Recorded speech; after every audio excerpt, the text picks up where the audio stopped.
Casebook of Gregory Hood.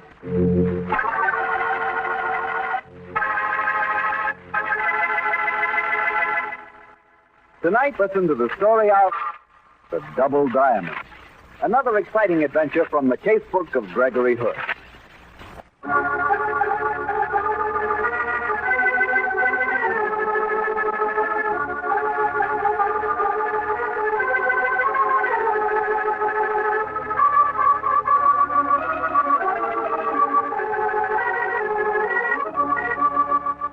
Well, it's Monday night in San Francisco, and we have a date with Gregory Hood and his good friend and attorney, Sanderson Taylor. Tonight's rendezvous is down on this city's colorful waterfront. There, with a backdrop of the bobbing, brightly tinted sails of the fishing boats, lies that mecca of seafood, Fisherman's Wharf. Harry Bartell. Well, how are you? Evening, Mr. Taylor. Hello, Gregory. Hello, Harry. Sit down and join us. We were just discussing the merits of baked red snapper as compared to the subtler charms of bouillabaisse. Well, I'll be guided by you, Greg. I know this is one of your favorite hangouts. Well, I think you'd go for the snapper. They have a wonderful way of marinating the fish with lime juice, then icing it for several hours before cooking. Look, Greg, while we're waiting to order... Okay, Harry. I can see that Monday night look in your eye. You want a story from the Casebook. Check. Well, this particular adventure happened in February last. I had to go to New York to look over a collection of wonderful Gobelin tapestries that had just arrived from Europe. Sandy was afraid he might miss some fun, so he decided to come with me. Don't you believe it, Harry? I went along because I'm Greg's attorney, and I'm scared of his making a deal without me there to advise him. But go on, Greg. Well, whatever Sandy's motives were, we found ourselves sitting in the bar of the San Francisco airport, waiting for our plane to be called, and that's when the story really began. I remember as we sat there downing an extremely smooth sherry that I was in a singularly garrulous mood. You know, Sandy, there are only two things I dislike about airplane travel. Yeah? What are they? First, they allow you to smoke nothing but cigarettes. This is the last chance I'll have to enjoy this magnificent outsized hunk of briar until we land at Chicago. Well, a fact that should make the other passengers very happy. Oh. What's your second piece? That you're not allowed to date the stewardesses. They're always extremely delectable. I get so lonely up there in the crowd. You do all right. Now, I'll tell you the one thing I do like about plane travel. And what's that? It assures me, for a few hours at least, that you'll keep out of trouble. Well, dullness is restful in very small doses. But for a steady diet, I really... Hey, Sandy, look at this. Huh? Oh, it's just a paper napkin crumpled on the bar. Look a little closer. Somebody's drawn something on it in lipstick. Mm-hmm. Great Scott, it's quite a good likeness of a cobra's head. Yes, Sandy, which happens to be the Hood and Company crest. A very neat way of attracting my attention. And read on the other side. Let me see. Watch the Colonel. What do you suppose it means, Greg? I don't know. It looks like beauty in distress, but there isn't a girl in the bar. Oh, I don't see any signs of a colonel either. There's nothing over a captain in uniform here. Oh, wait a minute, Sandy. Get a load of that elderly gent with the droopy mustachio sitting in the corner. Oh, yes. He'd certainly fit the bill for a Kentucky colonel, wouldn't he? It's almost a caricature. I do believe he's drinking a mint julep. He is. Come on, Sandy. Let's follow this through. Oh, and I said you'd be out of trouble for a few hours. Oh, I'm careful, sir. I'm terribly sorry, sir. Come help me. I stumbled against your table. Let me order you another drink. Yeah, don't bother, sir. It was nearly finished. No, I insist. Bartender, bring another drink here, please. Yes, sir. Coming up, sir. Yeah, it was very kind of you, Not at all. By the way, my name's Gregory Hood, and this is Mr. Sanderson Taylor. How do you do? And sir, I'm Colonel Tolliver from Virginia. Mighty glad to know you, sir. Mighty glad. Mr. Hood, sir, you all is the gentleman, sir. Continental Airlines flight number 234 for Chicago, New York, now loading at gate 6. That's our plane. Excuse us, Colonel. Then it's my plane, too, sir. I shall be there in a few minutes. Very well, Colonel. We'll see you on it. Come on, Sandy. Okay, sir. And goodbye to you, sir. Here you are, bartender. You can take the gentleman's drink out of this. Keep the change. Thank you, sir. Well, Sandy, this trip may not be as dull as you hope. The colonel is a phony. His accent was unbelievable. And so was his grammar. He used you all in the singular, which no genuine southerner would. Well, now we've got to track down the writer of the message. Perhaps she'll be on the plane, too. Well, if she is, how do you expect to spot her? By matching up her lipstick with the particular shade used on the napkin. Well, Gregory, I hope it'll look well on you.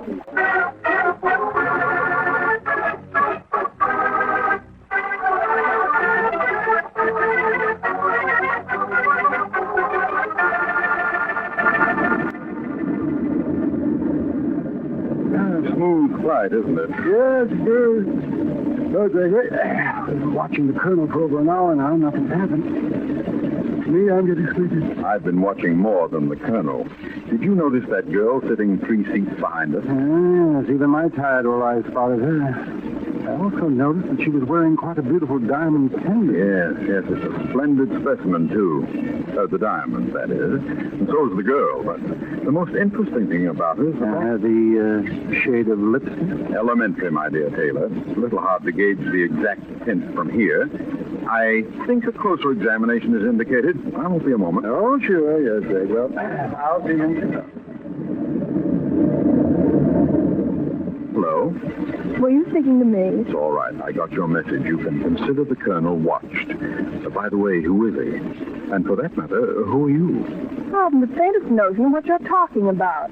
Is your idea of a practical joke? I don't indulge in them. Look up at me a minute, will you? Go away and don't bother me. Come on, be a pal. Look up at me. I'll ring for the stewardess if you don't go away. Look up, darling. Thank you. Well, you kissed me. If you want to sue me, my attorney's sitting 3 seats ahead of me. Sleep well, Well, darling. of all the nerve.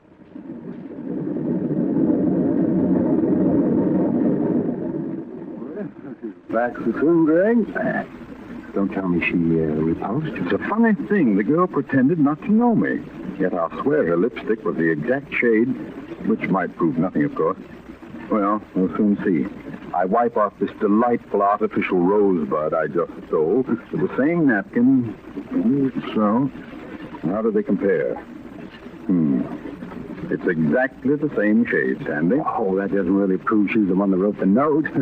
I admit that it is an unusual shade of lipstick that 100 different girls might easily be using. True. In fact, it doesn't really prove the note was written by a girl. A man could have taken a girl's lipstick and used it. Oh, yeah, just a fascinating probably. Very fascinating. Yes, you're darn right it is. There's skullduggery going on in this plane, and I'll lay you dollars to a large stack of donuts that little Miss Goldilocks back of us is mixed up in it. Yes, for sure. Well, I'll let you take care of it. Okay, Sandy, one of us is enough. I'll stay awake, though I'm not quite certain what for.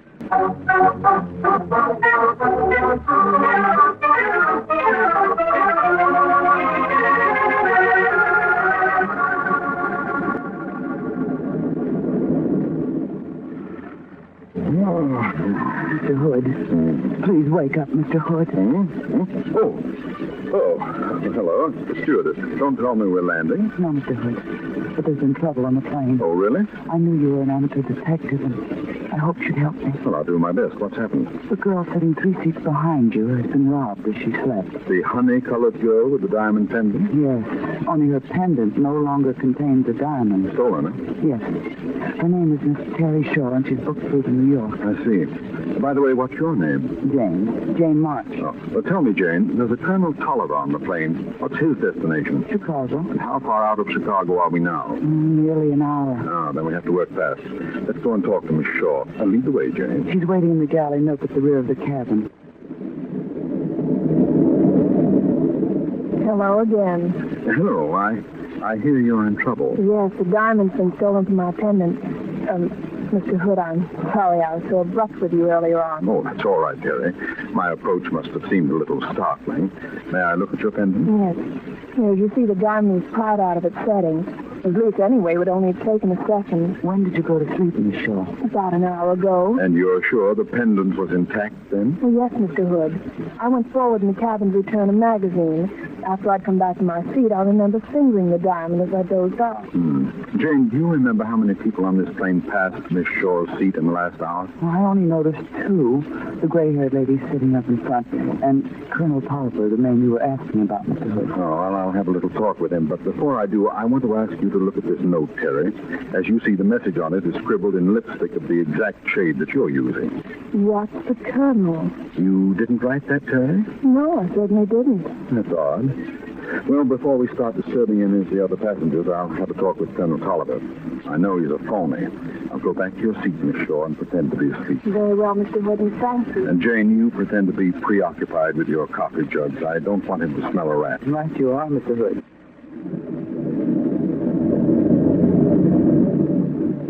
Colonel, Colonel. Colonel Tolliver. Did you address me, sir? Yes. Oh, it's Mr. Gregory Hood, my friend from the airport. Sit down, sir. I can't, Colonel. I need your help. My help, sir? A man's fainted in the restroom. I can't get him out by myself. I wonder if you'd come back there and give me a hand? Why, of course, sir. Colonel Tolliver, Virginia, is never one to refuse a helping hand, sir. Thank you, Colonel.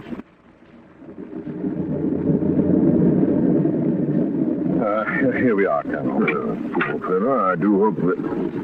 Oh, there's no one here, sir. Just the two of us.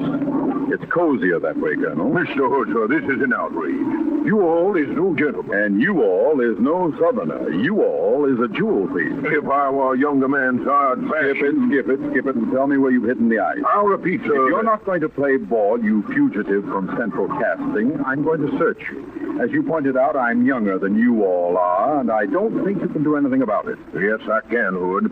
I've got a gun. Yeah, but you're not very handy with that gun, are you? Thanks, I'll take care of it. Why do you wear a shoulder holster when you can't draw fast? What do you want, Hood? Goodbye, Virginia. Brooklyn, here I come. I want Miss Shaw's diamond. I don't know what you're talking about. Okay, reach up your hands. That's it. Now turn around. Now start your striptease, brother, and don't bother to get coy about it. Come on. Off with your coat and toss it back to me. There. Thanks. Hood, somebody's going to teach you a lesson one of these days. I regard my schooling as adequate, thank you. Now the best. Okay, Hood. You win this time. Diamonds in the vest pocket. So it is. By the way, Colonel, what's your real name? John Doe. What an unusual moniker. What are you going to do, Hood? Return this diamond to Miss Shaw. The rest is up to her. Now I'll leave you to make yourself a little more presentable. I'll keep your revolver. Don't try and run away, will you? We're about 2 miles above the earth, you know. Beat it, Hood. The sense of humor doesn't appeal to me. Why, Colonel Tolliver, sir, you all is no gentleman.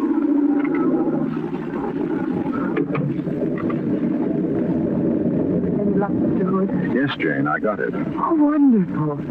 Perhaps you can persuade Michelle not to prosecute.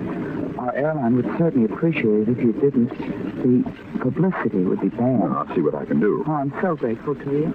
Oh, hello, Terry. Mr. Hood, what's happened? Call me Gregory, won't you? After all, I have a present for you. Oh, you recovered it. Gregory. Yes, here you are. It was reposing in the vest pocket of the so-called Colonel Tolliver. You're sure it's the same stone? Of course I am. Gregory, I'm so grateful to you. Grateful enough not to prosecute the thief? Oh, I won't prosecute him. I've got the diamond back. That's all that matters. Good girl. I'll go and tell Jane that the fine name of Continental Airlines has been saved, and I'll let the colonel know that he can stop trying to make a parachute out of his shirt. Gregory, how can I repay you? Well, Terry, I can think of an appropriate reward. Oh? What is it? Your lipstick still intrigues me, you know. Does it? Well, then, why not do something about it, Ray? Thanks, Terry. I rather think I will.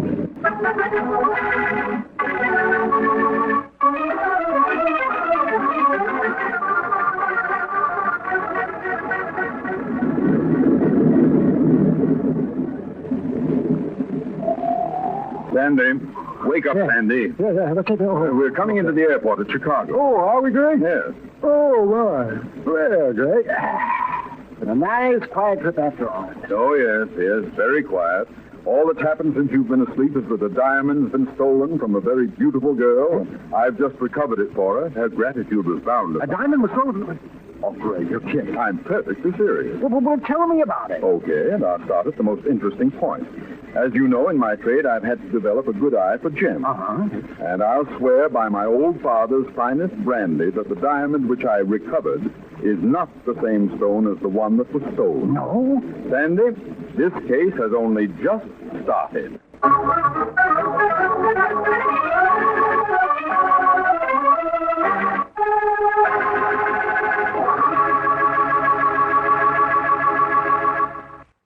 You'll hear the rest of Gregory Hood's story in just a second. Well, Greg, you had me fooled there. I thought your story was nearly over. So there were 2 diamonds involved. Yes, Harry, and one of them was still at large, the one that I'd seen originally in Miss Shaw's pendant. But why did she claim the wrong diamond as hers? That's what I had to find out, Harry, and that's why, as we filed out of the plane for a half-an-hour stop at Chicago, I tapped the supposed Colonel Tolliver on the shoulder. What? Leave me alone, Hood. She won't prosecute. You got nothing on me. My friend here is an attorney. What do you say, Sandy? Well, maybe we can get him on carrying a concealed weapon, eh? You guys lay off of Then tell me one thing, my fine, spurious Virginia ham. You know darn well that the diamond I lifted off you was not stolen from that girl. I don't know what you're talking about. Oh, yes, you do. But once I'd found it, you didn't protest. Obviously, its true origin won't bear going into. But why did the girl... I said to leave me alone. I don't know anything. Well, since the last we see of the colonel, Stewart has told me Chicago's his destination. But the girl's going on to New York. Somewhere between here and there, I'm going to get to the bottom of it. Oh, Greg, leave well enough alone. You were probably wrong and was the same guy. Sandy. All my bloodhound instincts are at work. In the meanwhile, though, I'll take advantage of being on terra firma again right this time. Hey, what's going on over there? Huh? Looks like a fight. Well, come on, Sandy. Why, it's Terry Shaw. Somebody slugged her. Stewart has been bending over. Jane, what happened? It was that Colonel Tolliver. He struck Miss Shaw, snatched her bag, and got away. And that bag had the diamond in it. Let's see if we can catch him, Sandy. Not a chance. There he goes, Greg. Up the fence and into a waiting car. All part of a prearranged plan, darn it. Let's get to a phone and call the police. Is she going to be all right, Jane? Yes, she's just fainted. Oh, well, look after her. We'll get to the nearest phone. Very well, Mr. Bliss. We've got to try and head him off, Sandy. Yeah, sure, but how? We haven't got the license number of the car. We don't even know what he looks like under those false whiskers. I know, but he must be a known criminal in Chicago. I wonder if... Sandy, we watched him at the airport bar in San Francisco. Which hand was he using to hold his glass? Which hand? Yes. The right. Exactly. And yet his revolver was in the shoulder holster under the right armpit for the left hand. Ambidextrous, huh? Then you better let me get on that phone. Why? You know your methods, Greg. Find out what you need to know and ask the right guy. Okay. There's a lawyer friend of mine who knows every crook in Chicago. At this hour, I should find him at Joe the Angel City Hall Bar. Give me a nickel, Greg. What? This is Hood Company business.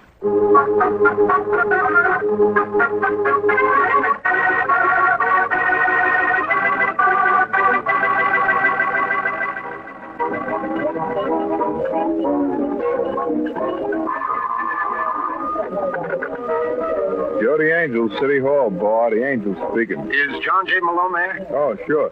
It's for you, Mr. Malone. Okay, slide the phone over, Angel. Malone speaking. This is Sanderson Taylor. Sandy, how are you? What brings you to town? I'm on my way through to New York. Say, listen, Malone, I need some help. And I need a fee. Bear that in mind, Sandy. What's your problem? Well, Greg and I are on the trail of a jewel thief. All I can tell you is that he's ambidextrous and he's a rotten actor. Where does the acting come He's in? been posing as a Southern colonel, and it was the most unconvincing performance. Oh, I know the man. That's an old trick of his. His name is Keister, better known as Ice Keister. I've defended him 5 times and got him off 4. What's he been up to? Well, he made a snatch and grab out here at the airport a few minutes ago. Say, does he have a hideout near here? Yes, back of a warehouse on the city road.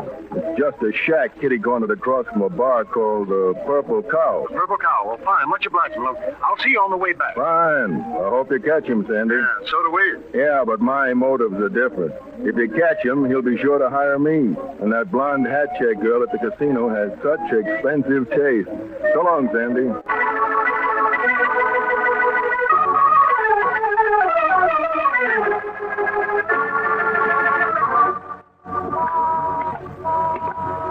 Well, there's the Purple Cow. And here's the warehouse. Malone said his hideout was at the back of it. Come on, then.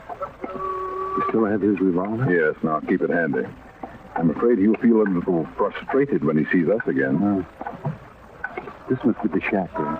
Yes. And no lights on. Maybe he's not coming here after all. They might have driven around to shake off anyone tailing him. And we've gotten here first. Could be. But don't take any chances. Come on.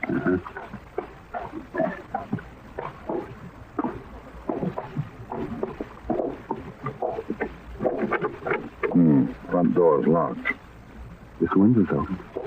Oh, yeah. We can lift the lower sash. There we are. Now, my man, take it easy. Don't make too much noise.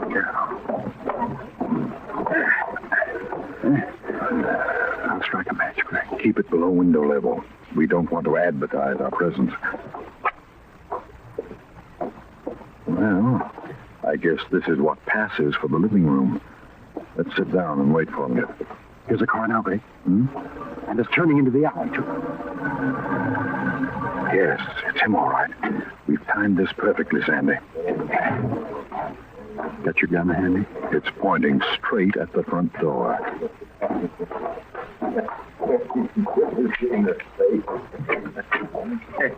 What's more, Jake, I lay your eyes that this Hood guy's feeling pretty darn stupid right now. He doesn't feel so bad, Colonel Ice Keister. Good. Up with your hands, you all. We're going to prefer charges this time, Keister. A little matter of assault at the airport. Hood, for Pete's sake, how did you track me here? I have an overdeveloped bump of location. And now, boys, you can tell us the way to the nearest police station. And I'm sure you won't need a street guide to do it.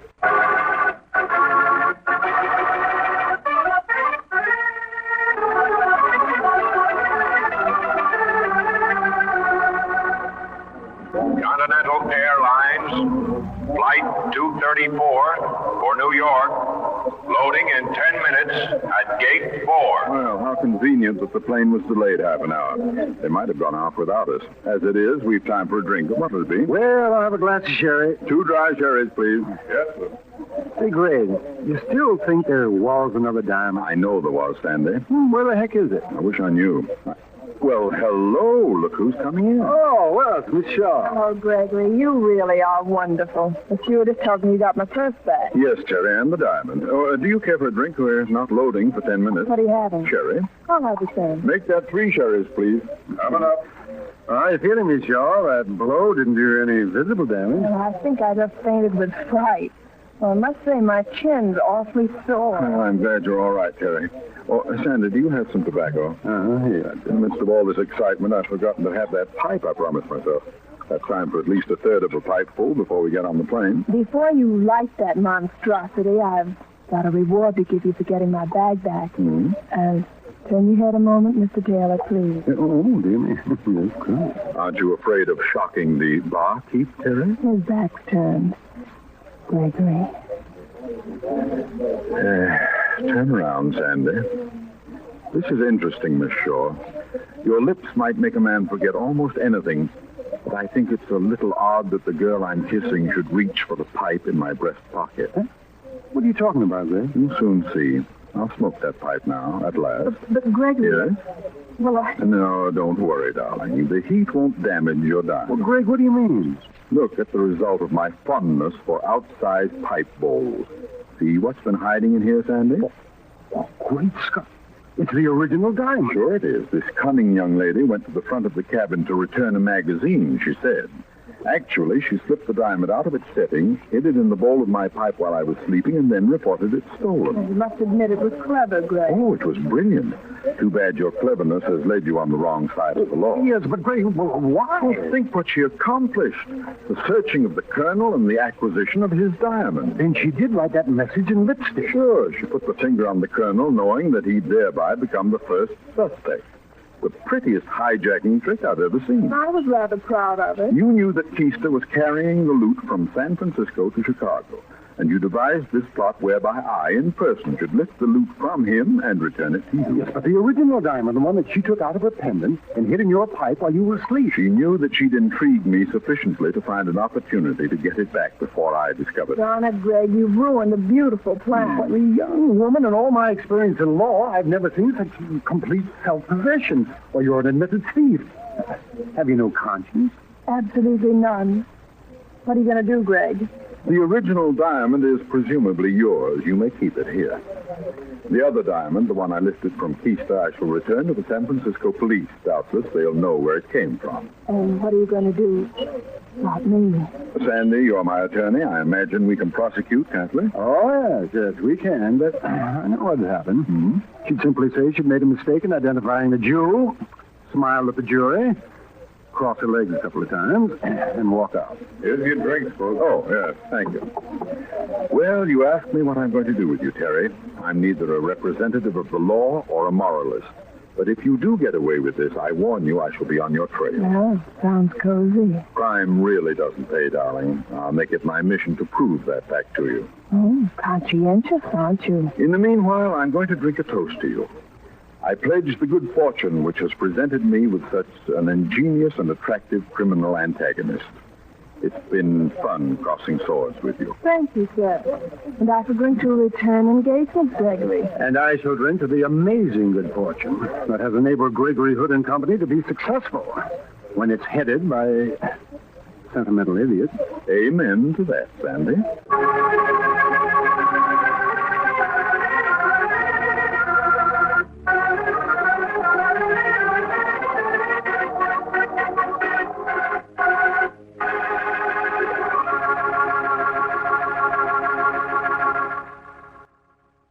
That was a swell story, Greg, but, say, do you really think you'll see her again? Absolutely. There was one little thing I did to make sure of it. You wouldn't by some chance mean that bit of romancing you handed out as a surefire way to bring her back. Harry, that's the obvious way. Okay, you were more subtle. What? It's only my deep friendship that leads me to setting things up for you like this, Harry. Remember that drink I bought her? Mm-hmm. Well, it wasn't ice water, old man. Smart stuff, Gregory. Well, Greg, what page of the casebook are you turning to for next week's story? A page that has the heading, The Adventure of the Venerable Thug. It concerns a certain hilarious convention that took place in San Francisco and a strange series of happenings that lead a crooked trail to murder. See you next Monday, Greg. And the Monday after that, no doubt. Good night.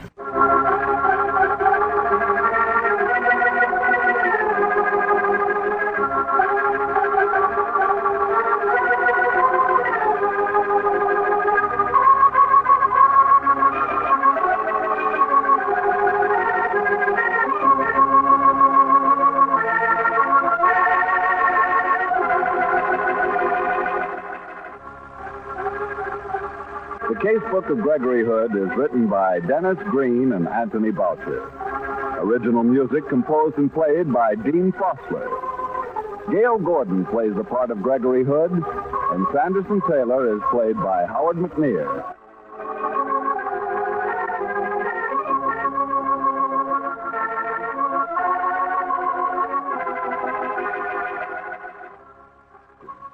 The Casebook of Gregory Hood comes to you from our Hollywood studio.